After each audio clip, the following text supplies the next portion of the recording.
Okay, here we go. Hello and welcome to the Daily Roto Premium NBA program. This is the Monday, April 19th edition. Andrew Barron here, Christopher Pacheco here. Pacheco, this is actually a good start. I've not personally heard of the Florida Man Mafia, but I'm not sure how much we're going to get out of talking about this NBA slate right now. So you want to talk about that, or like what you're watching for TV or something like that? Whatever. Actually, we're not watching any TV. We're watching TV.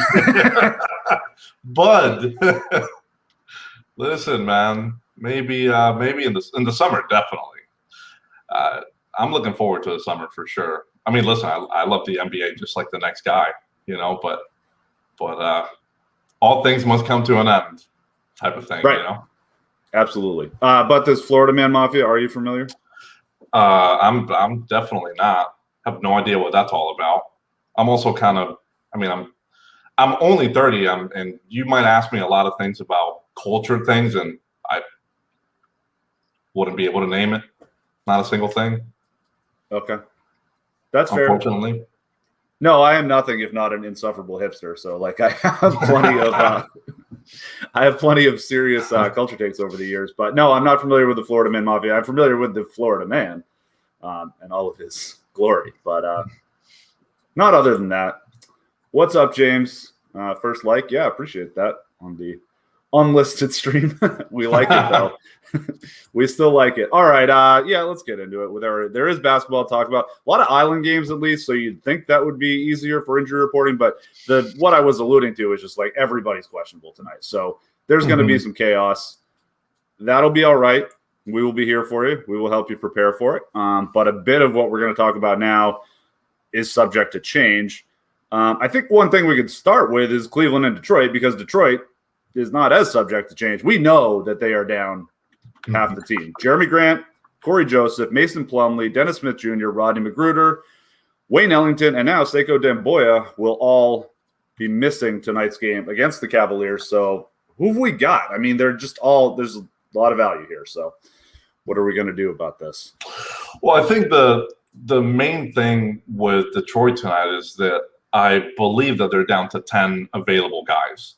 So often we have been mentioning Detroit in terms of they're mostly unplayable because they play like 13 guys a night, and tonight they don't have that luxury. So I think that's really good for us. I think it's great for DFS. I think the rotations in general are just so much easier when you have to project 10 guys compared to 13, 14 guys. So I do think that we're going to see a lot of Isaiah Stewart again tonight, but that's essentially as expected because there's no Mason Plumlee.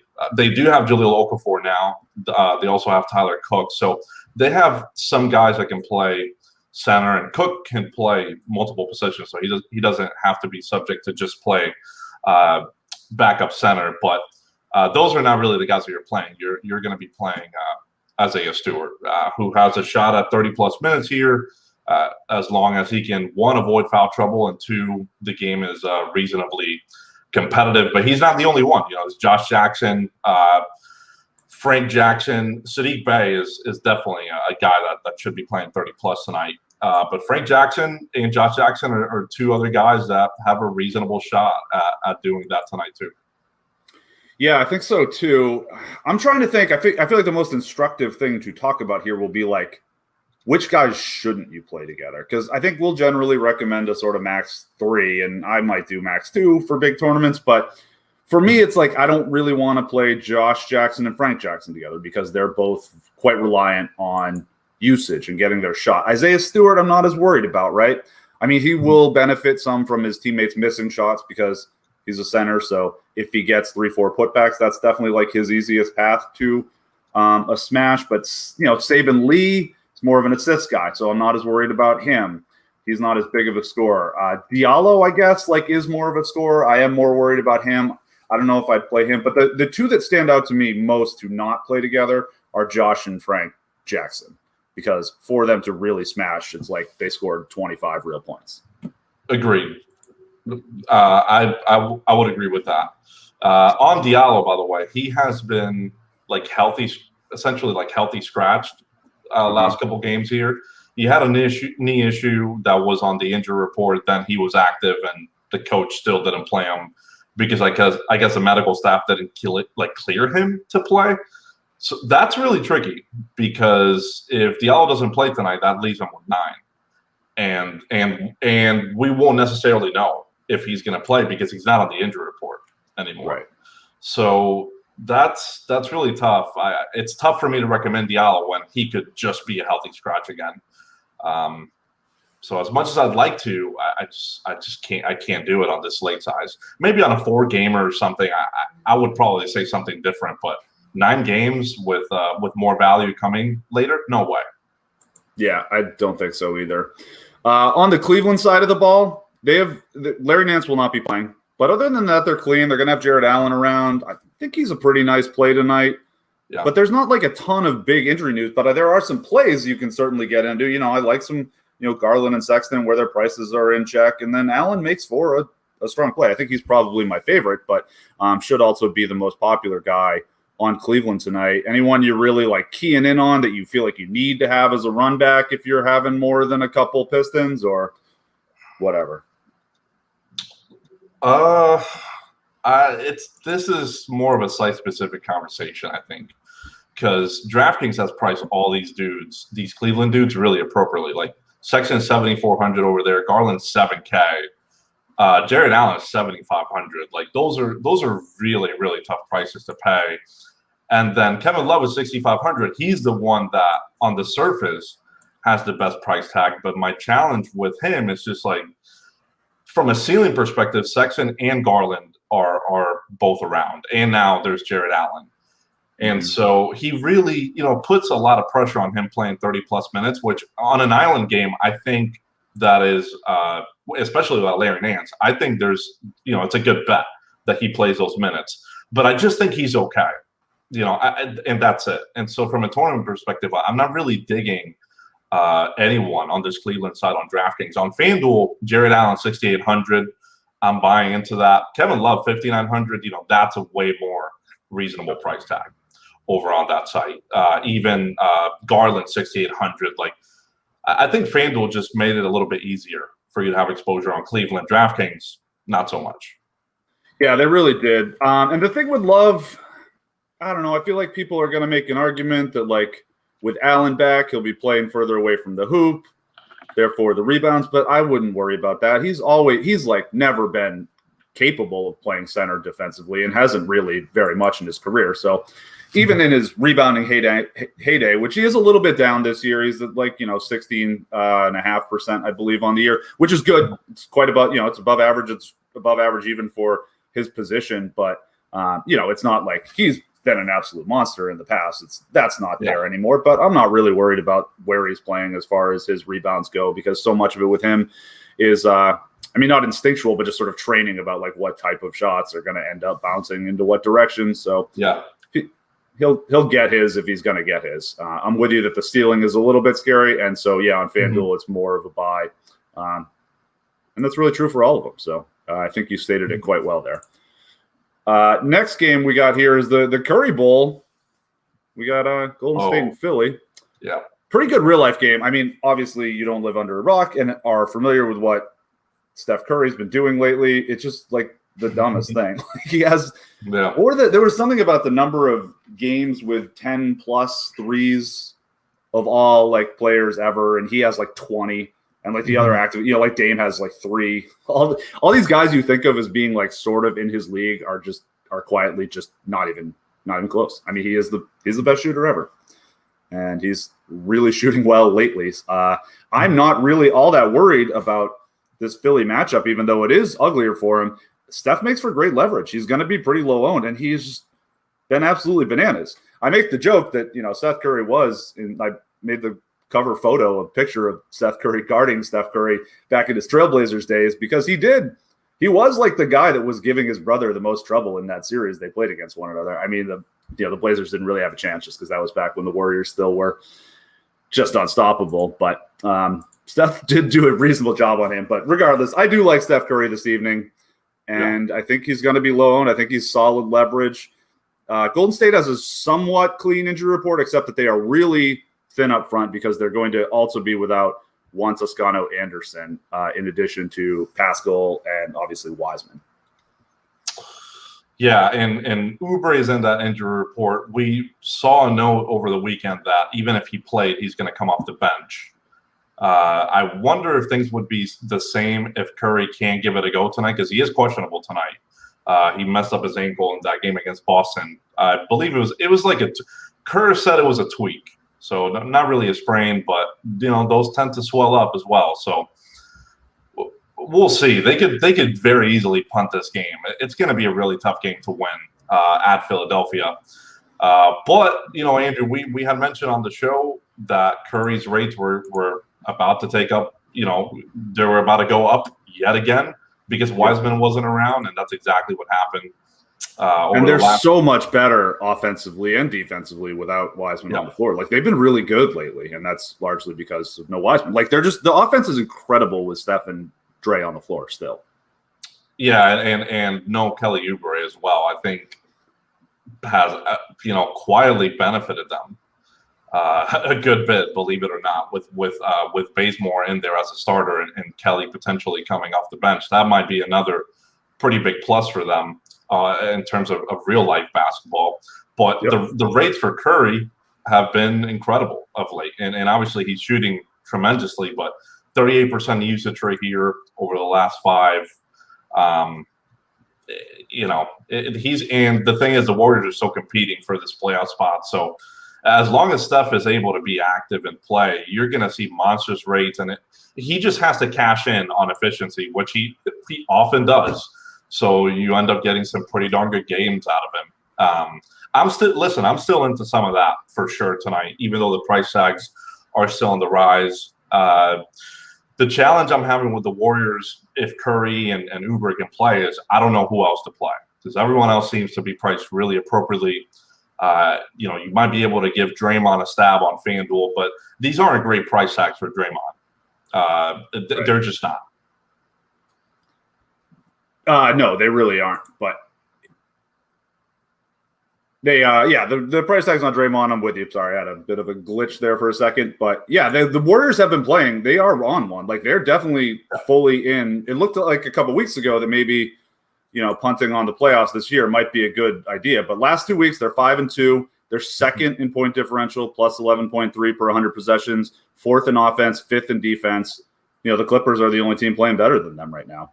And Philly's actually quite close with them. So should be a good game. I think Curry's a solid, very solid play. I like him a lot. I like him with Embiid on the other side. That guy's just doing absolutely whatever he wants. He's putting up like 40% usage every other game. And the Warriors are very thin up front. It's going to be a lot of, like, Kevon Looney is going to have to play quite a bit, and he played a career high at 31 minutes in the last couple of weeks. So, I think you'll see 28 out of him. Not that he's much of a fantasy play, but he's going to have to try. Mm-hmm. Draymond will obviously get some run against him. That's not a fun matchup for Draymond. Like, he's a very good defensive center, but like not against, this is a bit of a different animal. Like, that's not normally what Draymond is guarding against when he plays the 5. And Embiid's just going to be able to do what he wants. Does he get the peripherals? It's the same thing we said for 4 slates in a row about Embiid. Mm-hmm. Yeah, I don't think that's going to change tonight. The big challenge really in this game, Andrew, is the injury report, man. This is one of the iffy ones. You have Curry questionable on the other side, which is a massive thing. I mean, if Curry's out, this game is just not going to be very good. But I do think that Jordan Poole is going to emerge as a play. He's one of the ones that benefits the most without Curry out there. I'm still sticking to this. I don't think Draymond is much of a play if Curry can't give it a go. His fantasy points per game this season without Curry have not been great. So I'm still just kind of sticking to that. Because teams don't guard him if he's not in an action with Steph Curry, like specifically. They just don't have to. So and his assists drop off as well. Yep. We're not going to drop his assist rate, but these are things that are happening with his value. And I also think Andrew Wiggins is the other one that's benefited quite well without Curry out there too. So those are the guys that would gain the most on the Golden State side. on the Philadelphia side, how do you talk about this outside of Joel Embiid?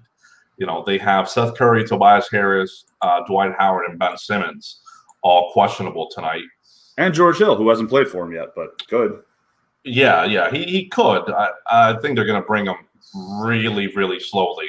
So not going to be relevant for DFS, especially right away.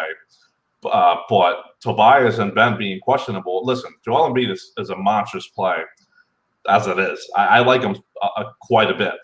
If you don't get Ben and you don't get Tobias out there, I can guarantee you Thibault is going to be one of those starters. He doesn't do anything offensively.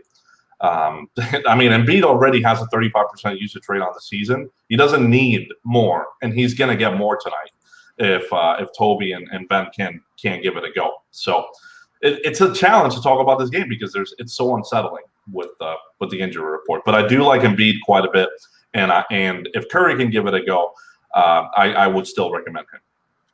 Yeah, totally. The injury report on this game is so packed that when you said if Curry is out after I had pivoted to talking about Embiid, I thought you were making a joke. I was like, wow, this is a stone-faced Pacheco joke about how the game is useless with no Curry in it because I thought you were talking about the Philadelphia side where he is also questionable. But yeah, I kind of – tell me if I'm a donkey here, but I kind of like Embiid more if at least one – of Tobias and Simmons plays because his ownership is just going to go through the roof at a much higher rate than his optimal percentage is going to increase. I don't think it's that big of a deal for him. Tobias is a more direct competitor, but like Embiid's going to get whatever Embiid wants regardless. And if he gets a 2%, 3% usage bump because those guys are out and all of a sudden his projection is that much better, he's not that much better of a play. Maybe his optimal percentage climbs 5%, but his ownership is going to double. So I kind of like him better if those guys do play.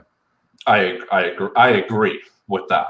I think Tobias being out would benefit him the most because Tobias is like second on the team in usage rate in terms of the starters. So that would be a big deal for him. Simmons out. Simmons barely shoots as it is. Right. So I'm with you. I would rather those guys play so that the ownership doesn't get out of control because that's what people are gonna do, right? The projection goes up a little bit. They see that those guys aren't playing, and then it's like, oh, Embiid is a smash play. He's already kind of a smash play. Right. It doesn't really do. It's just not that big of a deal. It's not as big of a deal as people are going to make it seem because people are just pay attention to this stuff now, which good on them. But like every little tiny decimal grinding scenario gets picked up more than its actual benefit now. Agreed. Okay, another game with a whole lot of question marks is OKC and Washington. Washington's actually been playing pretty good lately, and this is a blowout spread. I mean, I get it. Like, OKC still remains without Gabriel Deck. So they're really going to have a hard time. But they're also missing all of their secondary pieces, like Lou Dort, Isaiah Roby, Josh Hall, Mike Muscala, still no SGA. So, like, OKC is down to not many dudes. It's like it's Poku season. Did you see him yesterday? He had 5 steals, and it was like, whoa, fireballs. And then I checked. It's like, nope, 0 for 8 from 3 again. This guy's amazing. But guy is amazing, indeed. Yeah, well, listen, at least with OKC, we know what's happening, right? So we really shouldn't get sidelined later because they already mentioned what's happening here. So I guess that's a plus for us. And I do think that's a plus for projections because we mentioned this with Dort the other day and with OKC. There's no shot that projection systems are picking this stuff up accurately, which is a big reason why Dort's projection seems to be lagging on every site. And we've been boosting him, per slate, but we can't just project him for a 30% usage rate right off the bat without SGA. Now, no SGA, no Dort. The guy is really Maladon, who's seen a pretty sharp increase on the usage rate in 10 games without Dort. It's been around 26%. And, of course, those Dort games have also been without SGA, at least the majority of them. So, this should lead to a lot of Maladon, a lot of Poku, who you mentioned as well. The projection on Maladon on the side, by the way, is wrong. It's really 26 drafting points, or right around 27, and then 25 on FanDuel. That'll be fixed after the show. But if he has a really good game, he's going to below past that projection. Just a matter of efficiency. If he can be efficient, I think he could make that projection look a little bit silly. Same thing with Poku, who, you very well have said that he seems to be a tank commander. He'll take a bunch of shots. Yeah, he's the worst shooter in the league right now. If they fall, listen. If they fall, it's we're happy. If it doesn't, you're doomed. And outside of that, really, it's Basley, but he's priced really appropriately on DraftKings. Looking on FanDuel, he's 5,500. That's a little bit better on FanDuel. I was going to say I do like him on FanDuel. I think that's a pretty nice pivot there. Yeah, I'm into that. Maladon is just too cheap on FanDuel, 4,600. The projection is going to fall off again because that's the one that's showing on site's not correct. But I still like him over there. Zvi is going to be. That's the problem with Zvi. He's minimum priced on FanDuel, and so he tends to be really popular. And if that's the case, there's going to be more value later. I'm just not that interested in playing Zvi, chalk. Yeah, I absolutely understand that point of view. So let's avoid that while we can. And yeah, it's Poku it's like he's forward MCW at this point, right? It's like if he shoots 40%, he's gonna smash. Yeah, he hasn't been able to do. He really has been the worst shooter in the league this year. Pretty bad. Yeah. He's he'll have a good game here and there, but I don't know if I want to you don't really want to buy into Poku chalk generally, especially the day after a 5 steal game. But he's not going to be chalk, right? No, he's not. If he was, this would be the easy, kind of like MCW chalk. He was 35% on. It's oh, okay. Just go somewhere else. It makes sense. Yeah, people are frustrated with him. Yeah, so they're bailing on it. Yep, that makes sense to me. But all right, let's see here. And then on the Washington side of the ball, they're going to be without Rui Hachimura. But what about the rest of this team? Bradley Beal has a 37% usage over the last 5 games. He is back to being aggro Bradley Beal. So you got to like that for fantasy. You do. And this matchup is just did you see Steph Curry the other night? He just absolutely destroyed them in 3 quarters, and they just don't know how to it's such a young team, Andrew. And then every time, right, on the injury report, it's newer guys being out. This is just so tough on them. And as we think of Josh Hall as a veteran player for them because we started hearing about him 6 weeks ago instead of 2 weeks ago. Just look at the guys that are getting a lot of run on this team. This is one of those things that there's no way. We can accurately predict how good of a matchup this is. I can give you a quick one on that. So, to talk about how atrocious they've been lately, right? There's been a lot of bad teams this year, right? The Wolves are really bad. Yeah. Orlando's atrocious now. Houston's so bad. Detroit, but over the last 2 weeks, OKC has a negative 18.7 net rating per 100 possessions. Negative 18.7. Second worst over the last 2 weeks is Orlando with negative 10. They are dead last in offense and 28th in defense. They are just getting cooked, and they want to, and they're terrible. Mission accomplished, guys. Great job. And here's the other thing, too. We've been talking up Dort as a defender, and that's not just us talking him up. He is a black hole. You go into that dude, and your efficiency just vanishes. It's unbelievable how good that dude is defensively. He's also not out there tonight to guard Bradley Beal and Russell Westbrook. My goodness. It could be one of those games, Andrew, where these guys get there to these medium projections in 3 quarters. And I often don't say that for a lot of dudes. And this could be that spot. It's a really, really great spot for Beal and Westbrook. It really is. I think the only argument for sort of fading them is hoping the game blows out. So I would maybe not play. Yeah. Well, I guess you could because there's some that are still going to get blowout run. But I was going to say something of don't play any Thunder if you don't in lineups without Beal or Westbrook. You know what I mean? Yeah, but those dudes are going to get because it's 10. I think it's 10 available. They still have 10 available, and they'll play them. They'll play all 10. I'd say Basley maybe, because I do like Basley tonight, but he's one that would miss, the end, would miss a blowout. So maybe don't play him with Agreed. With Beal or Westbrook. And obviously, we talk about this all the time, but don't play Beal and Westbrook together, even though the prices are both good. For one of them to tournament win smash, one of them's going to have to take over a little bit. So Moses Brown as well. He doesn't really get, blowout run. And Zvi, as much as we've talked him up at these min price tags, he's not really getting to 30 plus minutes in any regard. A competitive game, non-competitive. Maybe tonight he'll have a shot at that, but it hasn't been happening with frequency in these spots. It's true. It really hasn't. Okay. She's definitely another one to put in there. It's weird because if he hits 5 threes, you're probably all set anyway. But I think it's probably a good idea to just avoid him without Beal or Westbrook, because Beal and Westbrook are just stupidly strong plays if they play 4 quarters. One of them's gonna absolutely smash. Yeah. Yep. I think so.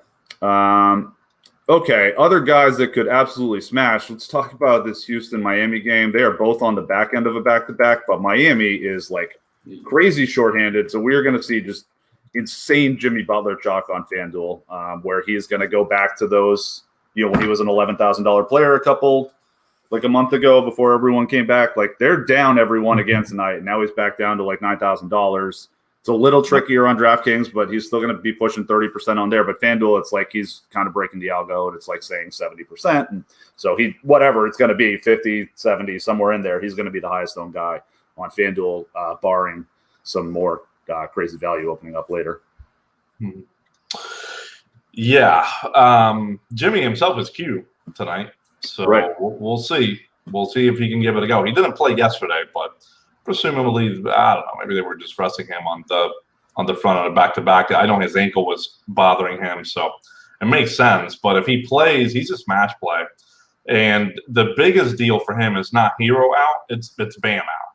That's really the one that affects essentially all of his rates. We haven't seen an effect on the rebounding rate this year, but we've seen massive swings on the usage rate and assist rate, which it makes all the sense in the world, right? So we don't really have to make sense out of that one. He's just going to be such a good play. Or at least I should say he's going to have a really strong projection. I think he might get over-owned relative to the optimal percentage for sure. But he's going to be a really strong projected play. And I think that Kendrick Nunn is another one, Andrew, that is I think he has a good projection. I think that I would prefer if Jimmy was out, because he's just gonna be the captain of the ship. The focal points. The challenge with that is that he's also going to be chalk. Kendrick Nunn chalk. I don't know about that either, because he'll take his 16 shots. No guarantee that more than 4 will go in. So. Right. It's really tough with him because he is not a consistent guy whatsoever. So that one is really, really tricky. He's cheap around the industry. It's just going to get owned against Houston, man, and it's a good matchup too. Right. So I understand everything, but on Houston is 30th. So I was just saying that OKC is 28th in defense the last 2 weeks. Houston is the DFL with a bullet here.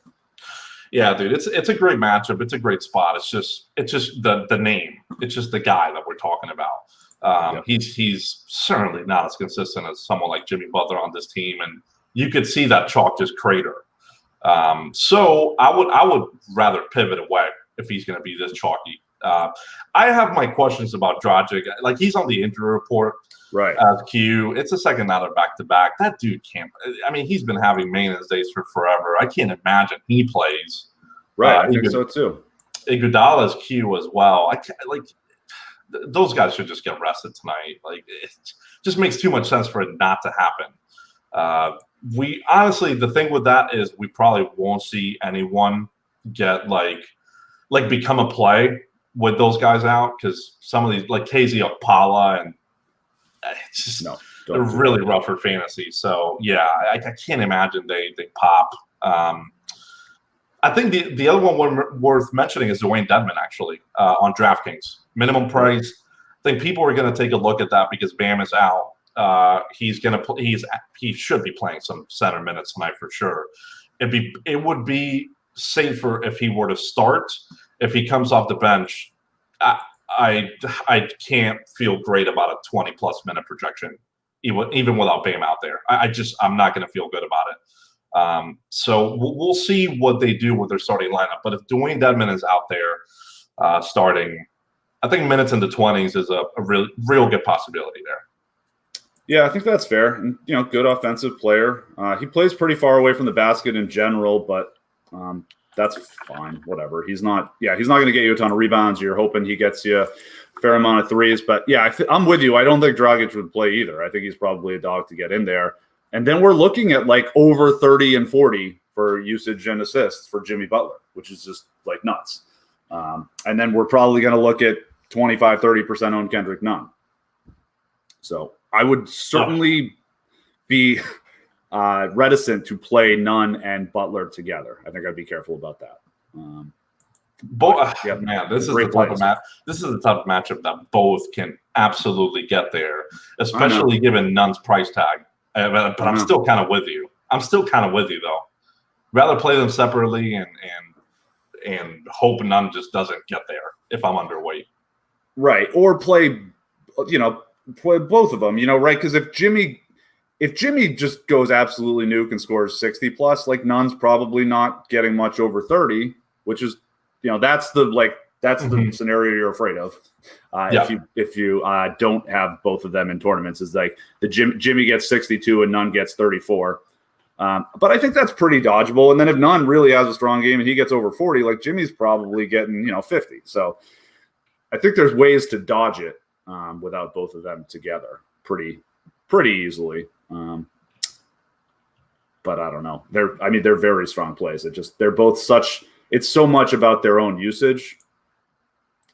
But the prices are fair enough or cheap enough, just dumb enough that given the situation, that it could certainly be a situation where both of them work out. So yeah, it's sketchy, but that tends to be my lean on something like that when we have like excessively popular teammates that both shoot, is to kind of only play one of them. And for Nunn to fail, realistically at this ownership, he could do the 25, 28 fantasy point thing, and he is not going to be a tournament winner. Have you seen the scores for tournaments that win anything during the second half? It's insane. Yeah, it really it's literally absurd. So I don't know. Not really in love with Nunn chalk, even though it makes sense. Right. Nor am I.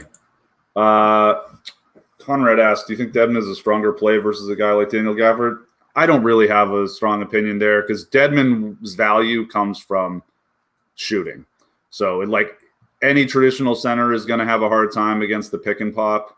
And the Wiz are throwing out traditional centers there. So yeah, it's Len or Rolo or Gafford. Like none of them are really going to have a great time trying to cover a pick and pop. So I think Dedmon's fine. He's going to play like the old Kellyo role, basically. He's a little different, but it's that type of thing. My take on that would be that I feel pretty good about Dedmon playing more minutes than Gafford tonight because Washington still has Len and Robin Lopez at center. So there's just more competition for those minutes. Whereas Dedmon, especially if he started, I think you can feel pretty great about that. Yeah, absolutely. Okay, and that was stupid of me. I get why that question was. When I saw the verses, I was like, oh, yeah, but didn't even really think about it. So I knew they were playing a bad defense. Nope, they're not playing against Washington tonight. But, yeah, I prefer Dedmon to Daniel Gafford, absolutely, as well. Daniel Gafford also will not be guarding Dwayne Dedmon for shit tonight, man. I'll tell you that much. Or at all. On the Houston side of the ball, they are also on the back end of a back-to-back, and they remain without DJ Augustine, Sterling Brown, Eric Gordon, Daniel House, David Nwaba, mostly priced for this at this point. Wall is likely going to be back. It's Kevin Porter. Kevin Porter should have absolutely smashed yesterday. He fouled out with 10 minutes left or something like that, he would have continued to get there. But he is the one that I am most interested in other than Wall, I think. Yeah, I mean, this is, especially if Jimmy plays, Andrew, like from a matchup perspective, I mean, the Heat are still going to be tough. Bam not being there is pretty good for Houston, but likely not going to be enough if Jimmy can really give it a go. You certainly want someone out there that's not Jimmy. So we'll see on that. But I think Wall is, to me, is an interesting play here on both sites. He's still putting up strong rates. Last game, his assist rate tailed off, but I think that's just going to have – there's just going to be some yo-yoing going around with him and Porter playing in that first unit. But I'd still give it a shot here, still like him. Then Kelly O, challenge with Kelly O's center eligibility on FanDuel. That is tough. That's tough. Christian Wood, power forward. I like that a little bit better. Kevin Porter Jr., 6,400. I could talk myself into that on FanDuel. DraftKings, he is 7K. That is going to be much tougher, much tougher. And Wall's not even on the injury report, I don't think, tonight for Houston. So he's going to have that competition once again in the first unit. And we've seen that not be a benefit for Porter more times than not, right? He had that one game where he went bananas with Wall in there, but that's really it. It's just been one game. Yep. Miami on the season is a quite poor defensive rebounding team, without Bam on the court, down in the sort of 22% range, which is poor. That's good for Christian Wood. I mean, that's definitely kind of how his game works. And he and Kelly are both just like draining threes. Like that's what they're doing. So I can see an argument for either of them not going crazy. I'm with you. Kelly's a little tougher because of the center eligibility on FanDuel, but yeah, don't hate either of them. They make for fine plays. Let's see here. Chicago and Boston. This is another game that has a lot of potential question marks here with Marcus Smart and Kemba Walker questionable. Evan Fournier and Robert Williams will still be out. But what are we looking for the Celtics here? Well, they've certainly been playing better of late. No. I'll give them that. We've been trashing them for a good bit. I'll give them credit where it's due. They've been playing better. Mm-hmm. But injury report is, I don't know, man. This is tough, especially with the potential of no Smart and no Kemba. I mean, it would be good for Tatum and Brown for their value. But in terms of who can go in there and fill in, it'd be like paying Pritchard, Romeo Langford. It's really tough with guys like that, man. We just haven't seen them be consistent enough. I mean, Pritchard's had some games here and there, but it's really tough to recommend someone with, a lot of positivity and confidence there on the Boston side in terms of whoever would start for Kemba and Smart if they were to be ruled out. Tatum's 10K on FanDuel now. That's or on DraftKings, excuse me. On FanDuel, he's 9,700, so just shy. 10K on DraftKings is tough, especially with Brown playing. That's really, really difficult for me to pay it on a 9-gamer. If I were to play one or the other between Tatum and Brown tonight, I think it's Brown. I've said this often. I don't like their ceilings when playing together when they're both healthy, so that's still a thing tonight. So I think the Boston side, it's a little tricky. I think Smart and Kemba could open up a little bit more value for Tatum and Brown. It might open up Pritchard. Beyond that, it's a matchup against Chicago. It's been a fine matchup for opposing teams for sure. But I don't know if that's enough to buy me into Tatum at these exorbitant price tags. Yeah, it's tough. I mean, that he is a big reason why they've been better is like he's fully back from COVID now. And in the month of April, so that's 9 games, 317 minutes, so decent sample here. He's got a 30% usage, 135 points per shot attempt, which is just really, really good efficiency, 16% assist rate. Like he is back to previous Tatum, and like he has been quite open about his struggles coming back from COVID. So it really seems like he feels like himself lately. The Celtics also might be kind of smoke and mirrors what they've been doing lately. I don't want to keep trashing them, but they are, over the last 2 weeks where they are 6-1, they have a plus 2.1 net rating with garbage time is filtered out and cleaning the glass. So 2.1 net rating, that's, they're 14th in the NBA over that span, but they're 6-1. So it seems like they're kind of running good in close games here. But, that's a skill too, I suppose, to some degree. And Tatum certainly seems back. So I wish the price tags weren't so crazy, but he is going to be really, really low owned. And, if you're kind of talking, that's in the, is he direct leverage off of Jimmy kind of thing? Do you think he can have a bigger game than him? It's pretty tough to ask, to be honest, given the Jimmy situation tonight. But, at 5% ownership to 60, 70% ownership, it's certainly plus EV to do that. But, we'll see what happens.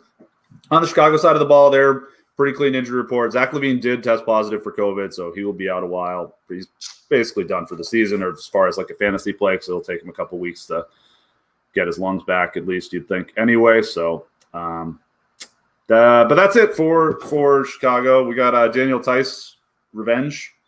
What do you think here? It is a revenge spot for Mr. Tice. He's 4K on FanDuel power forward.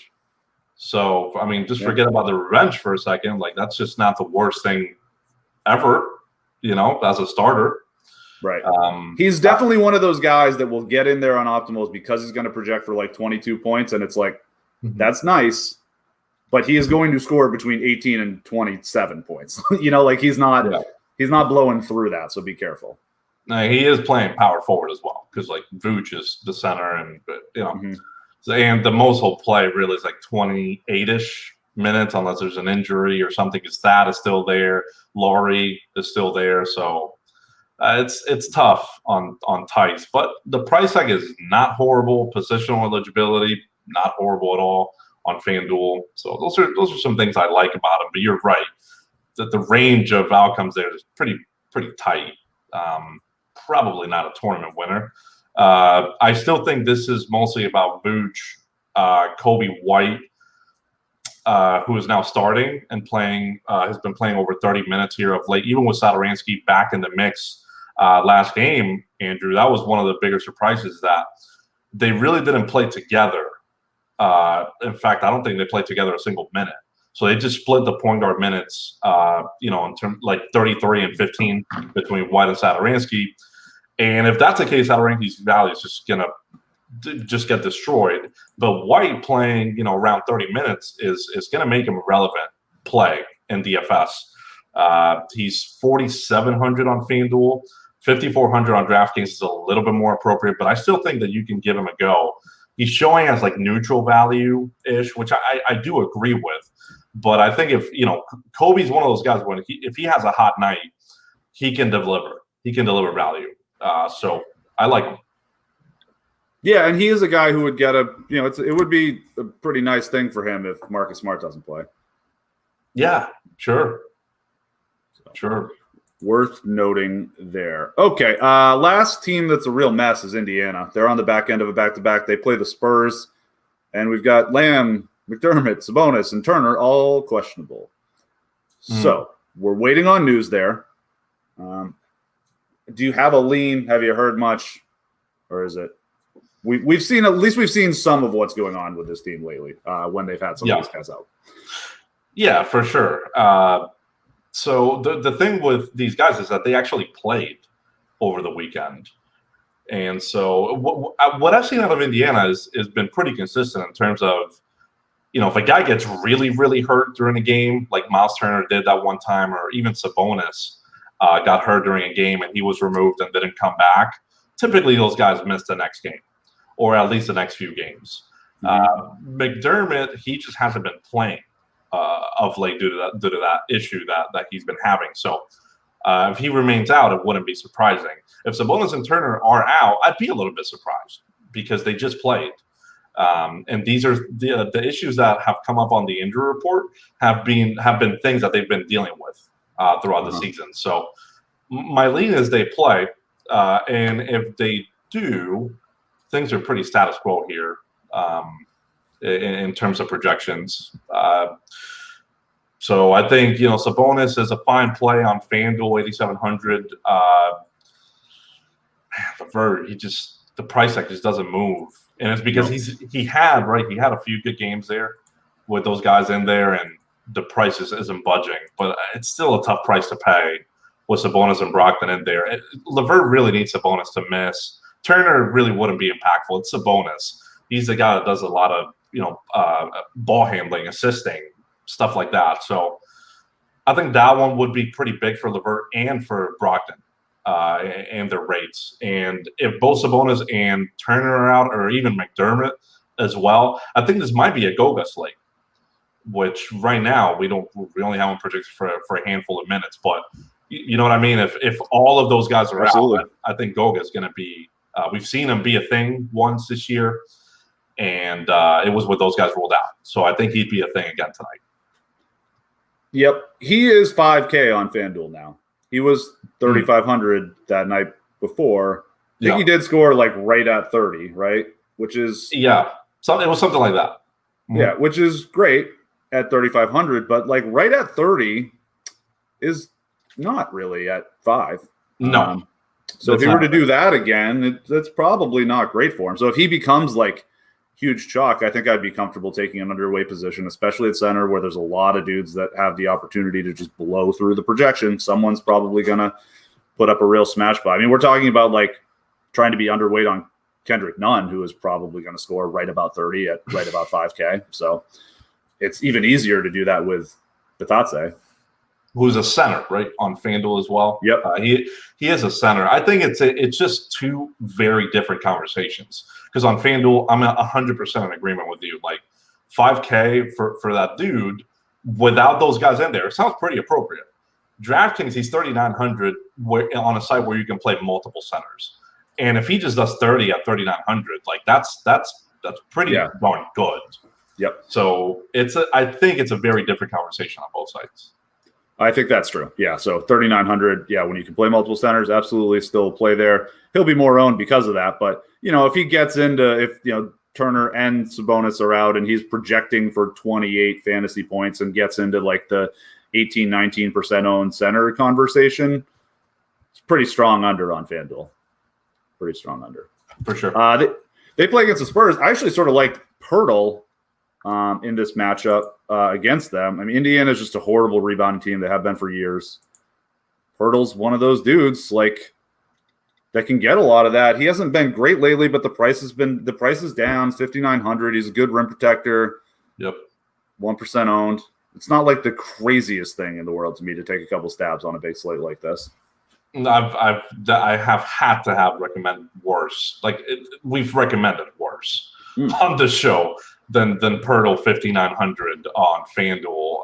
That's the thing I like the most, honestly, is that the price tag has dropped a good bit and his role hasn't really changed from a minutes perspective. We've seen in really good games, he'll play above 30 for sure, as long as he's not in foul trouble and is playing well. So I like that call. I think it's a very reasonable call. A lot of these Spurs on FanDuel are kind of popping because DeRozan's 7,900, DeJounte 7,200. Yeah, they all just got pretty nice price drops. Yeah, so they got some price drops, and the Spurs have a 116 total here. So it's not a bad spot whatsoever. I certainly wouldn't go overboard with the Spurs, right? So I'm still, if I play more than 2 Spurs, I just wouldn't like it.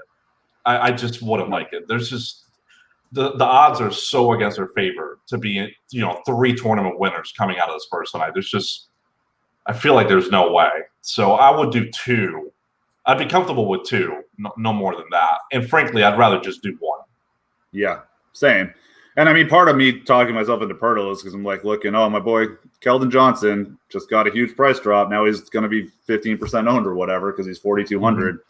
Like, I don't really like him at that spot because he's most likely not scoring 40, and if the once every 10 games he does score 40, I'd rather he be 5K because then I'm getting him at 1% owned. But I mean, outside of those big games that he had a couple You definitely remember because you've been high on him. You were high on him previous to those games, but before those games, he was doing what he's doing now. So it's great that he showed that he can do the 40 thing, but he's also not doing the 40 thing on a consistent basis whatsoever. No, absolutely not. But yeah, that's why he's fun, and that's why he makes for a pretty easy short when he's cheap enough that he's going to be owned, which looks to be the case tonight. Agreed. I just think there's a real good shot that he scores, 18 fantasy points because I play him a lot, and he usually does. That's what he does. Right. Exactly. 18 to 22. Yep. Okay, here. That'll do it for that game. Denver, Memphis. We got Jaren Jackson Jr. might play tonight. He's doubtful. Best he's been in a year. I'm kind of excited. I've you get this deep into the season. It's like I want to see that guy play again. I feel like I'm sick of seeing all these guys play. Like I would love to see Jaren Jackson Jr. fit in with this team. It probably would be ugly the first couple times back. He's probably not playing tonight. Whatever. But Memphis, the usual guys are questionable, and they got a tough task ahead of them tonight in the Denver Nuggets, and specifically Nikola Jokic, because they're not going to have Valanciunas. Yeah, for sure. And so this is a little bit messy here because Memphis has a lot of Q guys and then no Joe Val tonight, right? So that's tough. We'll see how the injury report shakes up at 5:30. But as of right now, they have Brooks, Clark, Winslow, and Melton, all Q. The one thing that you can say with pretty good confidence on Memphis is that they'll play 10 guys no matter what. They'll find someone on the bench, like someone in the stands if they have to be their 10th. They're going to play 10. But no Joe Val, for one, is good for someone like Kyle Anderson. I saw that his rebounding rate this season without that dude in there has been pretty good. And it should be for guys like that, Brandon Clark, guys like that. They should have a bigger rebounding rate without Joe out there. But outside of that, I think it's Xavier Tillman who probably plays a lot of these center minutes. If Brandon Clark can give it a go, I don't know if he'll start right away, given that he's been banged up. But I think he can play a backup 5 role, so we could see that. Xavier Tillman, what type of positional eligibility does he have? I was on San Antonio on these tabs. Let's see. I believe he's power forward center on DraftKings, and then on FanDuel. Jesus. He's power forward 3,500 on FanDuel. There you go. So we're talking about a chalk Xavier Tillman? That's chalk backup who doesn't really shoot. And mind you, and is out there to foul Nikola Jokic. Yeah, when Gorgie Jang was on this team, there were games where Jang just played more as a backup over Tillman. Well, that's because he's the best he was the best shooter on the team. Sure, as we've said on the show, it's true. Listen, he shot 50% with like way more volume than you think. We talked about it a while ago, but it was like, whoa, Gorgie Jang, floor spacer. But the Xavier Tillman conversation is really important because that's not the projection is a projection, right? But that's not a guy that we feel overly confident on being a tournament winner whatsoever. I love the positional eligibility and the price tag. But if it's because Joval's out, he's not going to instantly play 28 minutes. And the matchup against Jokic is horrible. You could get him into horrible foul trouble. So we might see if Brandon Clark can't give it a go, we'll probably see this fella Killian Tilly play some minutes. He's been giving them some minutes here of late, and we might see him. So no guarantee. This Tillman fella, there's just no guarantee that he can do what we're projecting. Right. They did like him. I mean, they were playing him a lot, a while ago, 2 iterations ago, before like Justice Winslow came back. Basically, he was kind of the dude that knocked him out finally.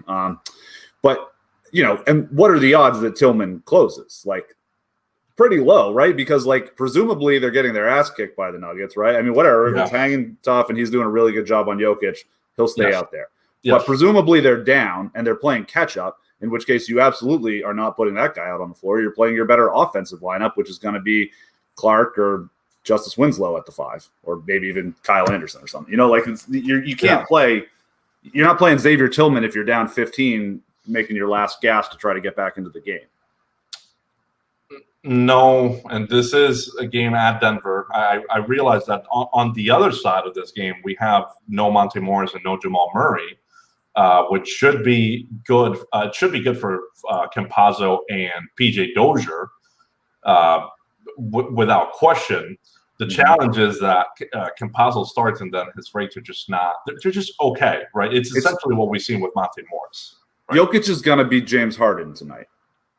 Yeah, so he is essentially like every freaking slate, Sure. So, but even more so without Murray around. Like, yeah, his assist rate has been in the 50s without Jamal Murray out there. So it's pretty crazy what he's doing. But Campazzo getting in there, I think it's great for the minutes without Morris and Murray. I don't think it's going to be a great thing for the rates. I'm looking at the price tags on him. They should be cheap. It's $4,700 on DraftKings. That's a pass for me. 43 FanDuel. 43 FanDuel, point guard eligible. I don't think so, man. I mean, you need him to do like the TJ McConnell and get 4 steals if he's going to pay that off. I feel like because he's not taking more than 7-8 shots with these guys out there. Like Porter is still a usage monster too. Like that guy's so good offensively. He's going to get owned tonight too. He's pretty expensive, but Porter's a play. Porter's a play. Outside of Jokic, right? That's been the one consistent thing here without Jamal Murray is us recommending Jokic because he's always a play, and then Michael Porter Jr. He's the other one that especially with Jamal Murray, I think his role becomes even more consistent as a scoring threat. Yep, I think that is fair. Okay, here. That ought to do it for that game. We got 2 left where Utah plays the Lakers, and then Phoenix and Milwaukee, whatever. We'll talk about that last. That's just straight clean, kind of a boring game. It's good fantasy players in it, but we'll do that in a second. The Lakers, pretty clean given their current situation. Like there's a bunch of probables, so not really anything we're worried about there. Anybody you like on the Lakers? I mean, they're gonna who's the best option or the best chance for them to keep it close, do you think? Wow, that's really tough. It's not Montrezl Harrell. Let me stop you. Let me take that one out because that guy's not going to be able to play tonight. I mean, he'll play, but not much. You can remove him out of that equation that you're talking about. It should be. Here's the thing. It should be Kyle Kuzma. Will it be Kyle Kuzma? Your guess is as good as mine. I mean, his rates are just. He's who I think. Like, if it's going to stay close, I think he's the best shot. The problem I have with Kuzma is, as a guy that's always looking at these freaking rates, they're just not consistent, even in situations where LeBron and AD aren't playing, which is maddening because they should be. They should be. He has a lot of opportunity in front of him, but now there's Drummond. And Schroeder is taking up a large percentage of, especially the assist rate. Schroeder is just handling the ball a bunch, and so then Kuzma just falls into this place where it's like, oh, he'll have some really good games, then he'll have some games where he's not even meeting our median projection. So that is a tough one. It makes him a nice tournament play, I think. The Lakers have been very good defensively for a while without LeBron and AD. Like it's noticeable now, and Kuzma, to his credit, kind of like Michael Porter Jr. Like, I mean, not that Kuzma's been even better, but Kuzma's playing defense quite well for the first time in his career. And Porter Jr.'s been fine, but I don't know. I'm looking at both of them on small forward on FanDuel. Porter's 7,600 and 18% owned. Kuzma's 6,200. Yes. And 3% owned. Like, what gives there? I mean, I get that it's the total, but I honestly believe that it's more of the game log watchers. I really strongly believe that. Like, if you just look at what Kuzma's doing from a pure performance standpoint, it's just not consistent. And I'm not saying that Porter is consistent, like he's always consistent, but without Jamal Murray out there, it's a little bit more of a reason to play him. I still like Kuzma's upside. We've seen some pretty darn good games out of him in these situations, but he's a tournament play. You certainly can't consider him in cash. But I like him. I like him as a tournament play. I don't think it's a worse one. All right, cool. Yeah, he's not. I mean, we've got him at like 0.86 fantasy points per minute. That's really poor. But I do think that his like upside to blow through that is there. It's just not. Yeah. It's probably not happening. Like, let's be clear about that, right? Like 2 or 3 times, you're just like, shit, I shouldn't have played Kyle Kuzma because he stunk. Yeah. But I think the payoff is like pretty strong there for him to blow through it. Should he do well? And, he's going to be 2, 3, 4% owned. And there's plays on the Utah side. They're going to be down Donovan Mitchell, obviously. But what do you got over there? Well, anybody you're really dying to play that you hope Kuzma keeps it close for? Well, I think also I want to mention on Dennis Schroeder, like, we said Kyle Kuzma for a reason. Like, Conley's going to be on Schroeder. And listen, I am not I'm not the matchup guy. I often don't reference that. But if we're just talking strictly who's the guy that has the better path to getting there, should be Kuzma over Schroeder, even though Schroeder's been more consistent. Same thing with Drummond. I don't think it's a great spot for him, but I do think at his ownership, he's playable. That's the other thing I wanted to say on Drummond. I think he's playable tonight. On the Utah side, you mentioned no Don Mitchell. That's massive. It's massive for minutes. It's also massive for rates, and especially someone like Mike Conley. I'm not into Mike Conley when Don Mitchell plays. I often just ignore him at these 6K-ish price tags. He's 7,200 though on FanDuel, so they increase his price tag without Don. Mm-hmm. But I think that his ceiling without Don out there is in the low 50s fantasy points. I was going to bring that up. I'm happy you are because it makes me feel less crazy. But he's the guy that will now sometimes take a shot without a million actions happening. He's going to be the guy that, like, if he so chooses, can just like pull up. And he does that some anyway, but he'll be doing it more now. Like that, it's his show when he's out there for the most part. Yeah. So you have to feel really confident about Conley tonight, and trust me when I say, when we're talking about on the show for tournament plays, he's not one of them for me. He is tonight, and the ownership is not even crazy at all because of the price bump. I think it's like a little bit less than 10% on FanDuel. So I'm kind of into that on both sites, really. I think Joe Ingles will benefit as well without Don Mitchell out there. Actually, these guys are going to project a little bit better on our next run because the Utah team assist rate, I had a typo. I just saw it, and I had a typo. Okay. So they're going to project a little bit better on our next run. It might not be like a massive swing, but it'll be a little bit of a swing for Ingles, Conley. Ingles and Conley mostly. Yeah. I also think this is a pretty good spot for Rudy Gobert. I don't know how you feel about him, but I feel pretty confident in him. Ingles, I'm okay with. Don't love the price tag. I think he's okay.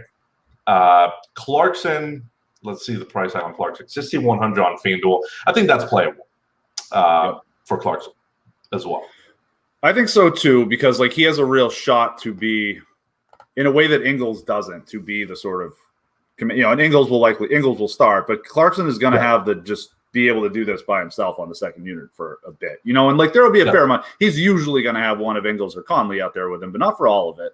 And so he's going to have more time for him to just like absolutely do whatever he wants. His usage is over 30% on the season. Like he puts up a lot of shots. He's the efficiency waxes and wanes, but should he have a nice night tonight? Yeah, I think 6,100 is more than payoffable without Mitchell in there. And there's even a chance he closes if it is like a game where they need offense. Like you could play him over Ingles, or if Boyan's having a tough time. Like there are guys he could get in there for and actually close. Versus like he didn't really have any paths for that with Mitchell and Conley around. So I think that is. Think that's all worthwhile. Best cash play. So this show, thank you for the question, Casey Brink. This show is more GPP based. Like we have the optimizer that is more sort of based for the cat. That's finding the best like medium projection plays. we put a lot of work into the projections still. This is more about how to work around the projections this show. So you'll likely find them in the optimizer. You'll find most of our opinions there, but also like it's hard to say that right now because we think so much is going to happen still. So like cash is really point per dollar and value and value and value. So like as more stuff happens later, that value is going to open up more and be more obvious there. Does that work for you? You feel pretty much the same way? Oh yeah, absolutely. It's really tough to talk about it right now, and I also don't know what site he's referencing. A couple plays that you should feel pretty confident about early on. Those Miami dudes we mentioned, Jimmy Butler, Kendrick Nunn, as pretty great values tonight. For cash games, that should be relatively safe. Though keep in mind, Jimmy is Q, so you definitely want to check on him before submitting your lineups. And then someone like Jokic is so easy to plug in there. You know, honestly, if you want the best cash plays too, you can sort by ownership per site because the like that algo picks that up, and like the most popular guys are the best plays. You know, it's for a reason. So definitely something to check out. Yeah, man. Appreciate you too. Talk to you next time. Last game, Phoenix and Milwaukee. You know, it's a Phoenix and Milwaukee game. Good teams, relatively clean injury reports. Phoenix is tough to play fantasy against, but I don't know. Giannis looks to be a little low owned too. I think Steph is my favorite wacky spend for expensive guys, and then it's probably Steph, then Embiid, then Giannis for me. But like those are the three dudes that it's like you can get weird with the studs positions. Yeah, dude, I love Giannis, and I mean, out of this game, he's by far my favorite play. And this is just going to come down to the fact that he's been limited lately, right? He hasn't really played the full minutes, but last game he played just shy of 30. And, you know, they were just bringing him along. He's only been back, 2 games? And the first one he barely played. The second one, you know, he played shy of 30. So he should get into the 30s tonight. That shouldn't be a problem. And what we know about Giannis is when he's playing these minutes, you know, it's not about the median projection. It's just that if he just does the stock thing as well on top of that, it's a great payday with this guy. So, and especially on FanDuel, Andrew, that's one thing that I like for Giannis over Curry. I like Curry's consistency right now, and the rates are just astronomical, especially the usage. But the one thing that Giannis can do that Curry, as a little guy, doesn't do much or as much is the stocks. And Giannis can absolutely fill it up with the stocks. So, you know, he's showing up as 13% owned projected ownership on FanDuel. As a power forward eligible guy. I love that. He might be my favorite play on the board because game log watchers are going to be a little bit confused as to what's happening lately. I think that might contribute to his low ownership. But there's nothing wrong with him. It was just that he was limited because he was just back from injury. But I don't have any issues with any of his inputs. So I like him quite a bit tonight in a game that it projects to be quite boring. No, it's Phoenix. It does, yeah. I think you're right. It's people aren't going to play it. So I'm with you. Like I like that play a lot. I think I like Steph a little, but your opinion there makes a lot of sense to me.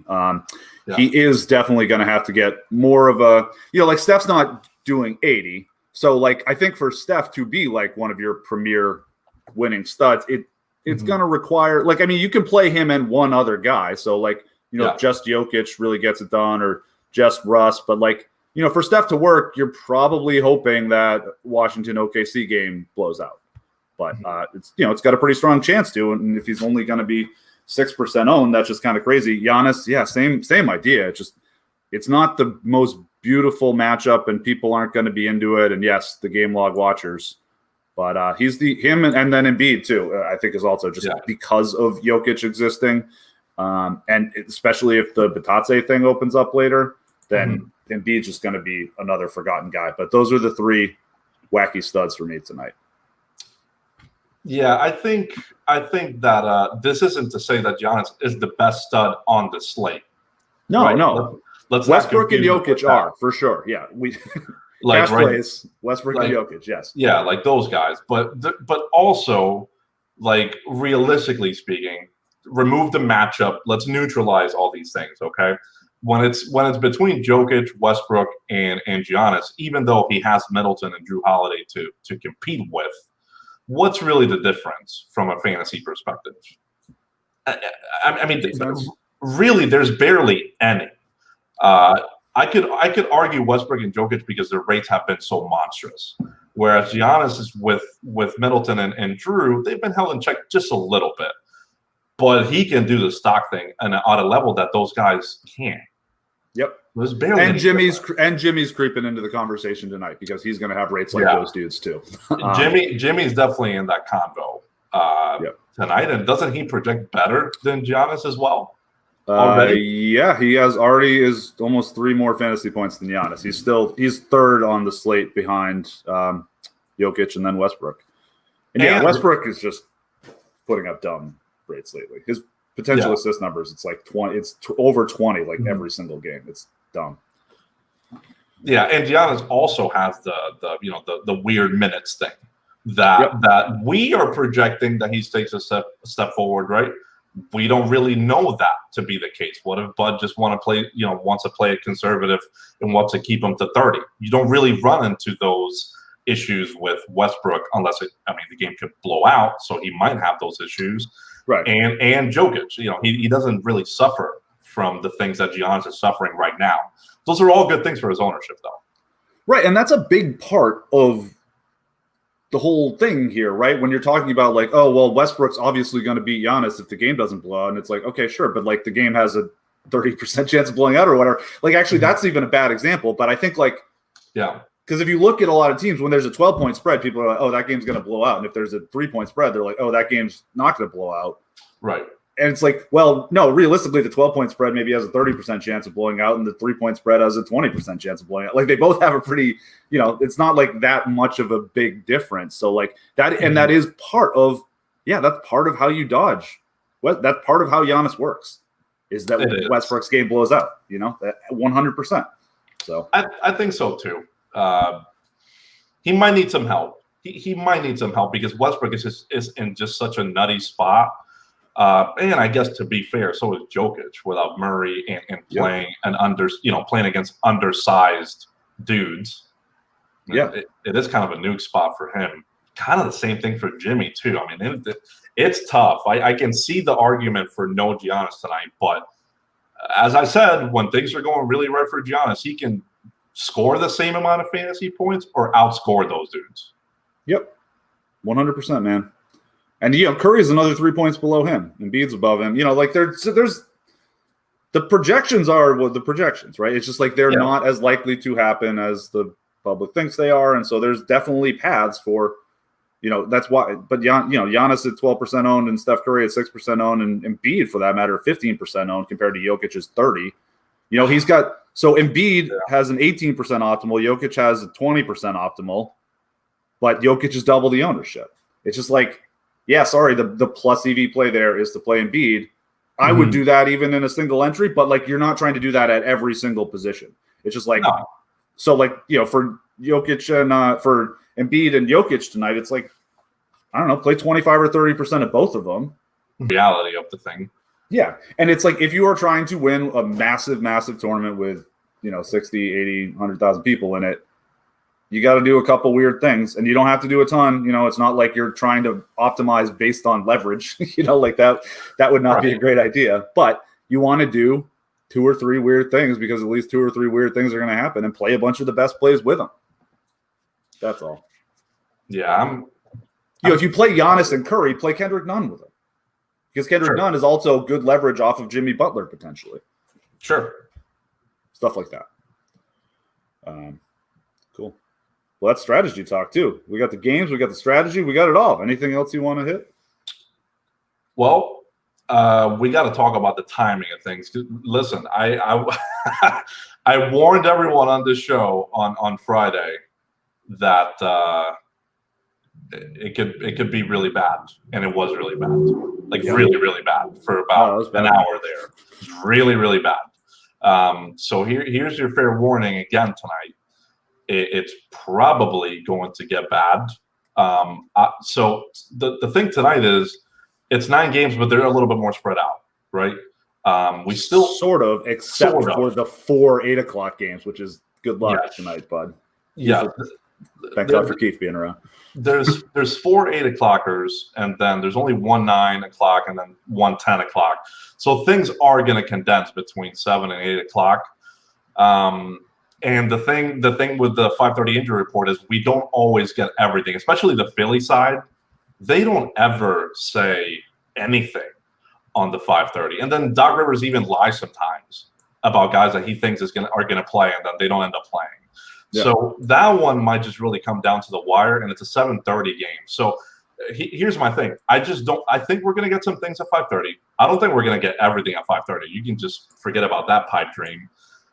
From 7 to 8 o'clock, that might be a really bad stretch and profitable stretch, hopefully. Exactly. It's going to be an intense stretch. We're all going to be like, Ujjayi breathing, keep it. Yeah, I think so, given the massive injury report we have in our hands. So this slate is going to change again. Take what you see now for what it is, but it's going to change again. Hopefully, you watch a show and you kind of heard us talk about the guys that would go in there, say Jordan Poole, or Jordan Poole if Curry can't play, or, guys like that we've mentioned on the show that are going to benefit. Hopefully you took that in because I don't think like things are going to change beyond what we've said. But we've seen a lot of weird things happening this season. So just take it for what it is now, but understand it's going to change again. Yes. It absolutely is. It's going to be a weird one. It always is a weird one, man. But that's what we do it for. That's what we do it for, right? That's what we do it for. And just remember, there's the chalk at this point in the season. Look at the guys that we were talking about: Xavier Tillman, and Peanut Gallery, and whoever else. Like, dude, it's just it's not going to feel comfortable in some of these spots, and that's why we also mentioned some of those guys, right, as guys that you can just fade. As chalks V on the OKC side, or what have you. We're trying to dive into some of that on the show, and also injuries are happening on a nightly basis. So it's right now it's very, very unsettling, and it's going to be like that for 28 more days. Right, the studs are in such good spots tonight that there is some just like really bad cheap chalk, and Xavier Tillman, Fee, Keldon Johnson, like those aren't really guys that are in like amazing spots. It's like okay, they have nice price tags. Yes, like Daniel Tice or whatever. Like it's not pretty. So that is why some of these guys are getting owned, just because the studs have such amazing projections that everyone wants to pay up for them, and they should. Listen, studs are good. Yeah. Like they're the best one. They're the best ones. You fit as many of them as you can into your lineups. It's usually going to be profitable, and you want to find some ways to round that out. If every $3,500 player you can get that's good, obviously like increases your expected points for your lineup by an insane amount, because then you're starting to get access to more Russell Westbrooks and Nikola Jokic's. The problem is when you're doing it with a Xavier Tillman, that's not like, you don't really want to slot in 19 points. You're trying to slot in 30 or at least 25, from everybody. So it can be a little tough with some of these real cheap yard trash plays. I couldn't agree more. I think some of those Detroit guys that we've mentioned earlier, like they do make a lot of sense tonight. It's just keep in mind that with a lot of these situations we're talking, the team still has 10 guys available, right? So, which on the Detroit side, it's great because we've seen like 13 plus on some of those nights, but things can still get wacky, right? And the potential for that, kind of, if they're going to be chalky, you can kind of pivot right to something else. I guess that's my major point. Same thing with OKC. We've seen them in these situations before where they have a lot of dudes down, but there's still 10 available. And 10 available, it's like enough to spread the minutes around. Right. Yeah, there's just a real verisimilitude of like this, how it looks, that it's like it seems like it's real that all these chalk are such great plays, but it's like when we're talking about tournament winning, that's not 20 points is not tournament winning. Like the median projection is not tournament winning. It's like, can we smash through? And some of these guys have real question marks on can they smash through. So that's what we like to talk about on the show. All right, everyone. Well, that was good. I'm actually off. I'm taking Thursday and Friday off this week, so I'll be here Monday, Tuesday, Wednesday, and then Davis will be in for the rest of the week. So I will see you all back tomorrow. Pacheco, you will always see them back here tomorrow, every day. That's right, baby. All right. Good luck in all your contests tonight, and we'll talk to you soon.